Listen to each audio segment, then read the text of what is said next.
Hello everyone, welcome to tasty moments and my new mini blog also. आता वाजले आहेत पहाटेचे 5 आणि मी उठली आहे सकाळची शाळा असल्यामुळे. आणि बरेचदा काय होते ना, मी 4:30चा अलार्म लावते आणि परत बंद करून परत अर्धा तास झोपते. असं करता करता मला 5, कधी कधी 5:15 असे होऊन जातात, तर कधी कधी 5:30 होतात. आणि 6:30ला मला घरून निघायचं असतं.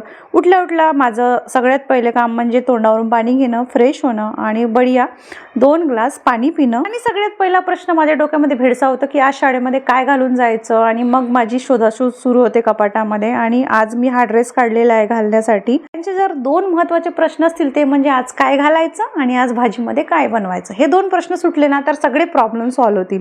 ब्रश वगैरे केलं आणि बढिया आंघोळ वगैरे करून मी रेडी झालेली आहे.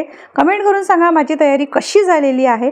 आणि त्याच्यानंतर दूध नव्हतं, आज दूध संपलेलं होतं, त्याच्यामुळे ब्लॅक कॉफी करायची आणि घ्यायचं असं मी ठरवलं. मागच्या आठवड्यामध्ये मी तुम्हाला सांगितलं होतं की सलग मी 7ही दिवस आठवड्याचे दुधाची कॉफी अजिबात घेत नाही, तर कधी कधी मधात ब्लॅक कॉफी सुद्धा घेते, कारण हेल्थसाठी ते सुद्धा चांगलं असते. परंतु बरेच जण मला सजेशन देतात की उन्हाळ्यामध्ये एवढं कॉफी पिणं बरोबर नाही, परंतु आदत से मजबूर हूं मैं. कॉफीचं पाणी गरम होईपर्यंत पाण्याच्या बॉटला भरल्या, त्याच्यानंतर ओटा छान क्लीन करून घेतला आणि मग मी कॉफी बनवायला घेतली. बाय द वे, तुम्ही सकाळी किती वाजता उठता आणि तुमची दिनचर्या केव्हापासून सुरू होते ते मला नक्की कमेंट करून सांगा. आणि तुमच्यापैकी किती जण आहेत जे डेली एक्सरसाइज करतात. ब्लॅक कॉफी घेऊन मी गेली शाळेत आणि 11:30 पर्यंत शाळेमध्ये होते आणि 12:30ला घरी आली, कारण मला 1 तास लागतो ट्रॅफिकमुळे. माझी शाळा बुटीबोरीमध्ये आहे. आल्याबरोबर पहिल्यांदा माझं काम म्हणजे माझ्या लाडक्या मित्रांना म्हणजे झाडांना पाणी देणं. त्याच्यानंतर डोसाचं बॅटर होतं रात्रीचं उरलेलं, पटापट फ्रीजच्या बाहेर काढलं, मीठ आणि त्याच्यामध्ये पाणी मिक्स केलं. आणि आज मस्त गरमागरम डोसा आणि त्याच्यासोबत काल परवा मी एक चटणी बनवून ठेवलेली होती, लाल मिरच्यांची. लाल ज्या ओल्या मिरच्या असतात ना त्यांची ही चटणी इतकी टेस्टी आणि जबरदस्त भन्नाट लागते. अगदी मोमोसाठी जी एकदम स्पायसी चटणी असते ना तशी बनवून तयार होते. मस्त चटणी घेतली प्लेटमध्ये, डोसा घेतला आणि बढिया डोशाचा मी आस्वाद घेतला. पहिल्यांदा तर मी कुकिंगचे व्हिडिओज टाकायची, परंतु माझा जो फुल टाईम जॉब आहे ना त्याच्यामुळे मला अजिबात वेळ मिळत नाही.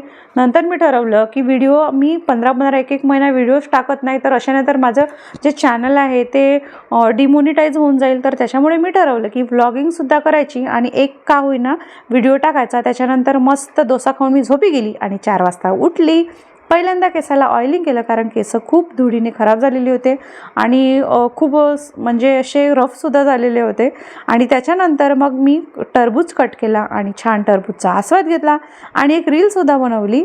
आणि काही पार्सल आले होते, ते पार्सलसुद्धा मी अनबॉक्स केले. त्याच्यामध्ये मी आहे ना त्वराचे जे हाताला घालायचे हँड ग्लोव्ज असतात ते घेतलेले आहे, कारण उन्हामुळे ना खूप हातांची टॅनिंग झालेली आहे, हात काळे दिसत आहेत. म्हणजे जेवढ्या भागापर्यंत वरचं जे हे असते शर्ट किंवा टॉप तेवढा भाग आहे ना गोरा गोरा दिसतो आणि अर्धा हाताचा भाग पूर्णपणे काळा आणि टॅन झालेला आहे. तर इतके सुंदर कॉटनचे सॉफ्ट आणि एकदम स्ट्रेचेबल हे हँड ग्लोव्ज आलेले आहेत. हे बघा या प्रकारे, आणि अगदी कमी किमतीमध्ये, म्हणजे 300मध्ये जवळपास 2 जोड आलेले आहेत. आणि दुसरं मी बोलवलं आहे डॉट अँड कीची SPF 15ची सनस्क्रीन. ही सुद्धा मी नेहमीच वापरते, खूप छान असते. रील शूट केली त्याच्यानंतर एकदा. आणि अशा प्रकारे माझ्या ब्लॉगची मी एंडिंग करत आहे. माझे ब्लॉग जर तुम्हाला आवडत असतील तर प्लीज कमेंट करायला विसरू नका. मेन म्हणजे चॅनलला सबस्क्राईब करायला विसरू नका. पुन्हा भेटू एका नवीन ब्लॉग सोबत. Bye everyone.